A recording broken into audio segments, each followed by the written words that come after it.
Hello friends, আপনাদের সবাইকে শুভ বসন্ত পঞ্চমী আর বাঙালি Valentine's ডের অনেক অনেক শুভেচ্ছা। আজকে আমি আপনাদের সাথে শেয়ার করতে চলেছি এক সরস্বতী পুজোর গল্প, যখন আমি আমার গার্লফ্রেন্ডকে ফার্স্ট টাইম শাড়িতে দেখার পর কথা বলা হারিয়ে ফেলেছিলাম। চলুন তাহলে আপনাদেরকেও নিয়ে চলি ফ্ল্যাশব্যাকে আর দেখাই। আপনারা আবার হাসবেন না তো?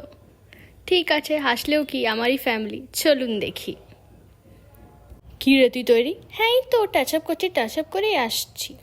লে লে লে লে লে লে লে লে। আজ তো সঞ্জয়ের দা আমাকে দেখে চোখ ফিরাতেই পারবে না, আমাকে কত সুন্দর লাগছে। লে লে লে লে লে। ও সুন্দরী, আমার মনটা দিয়ে যাও, তাড়াতাড়ি এসে যাও।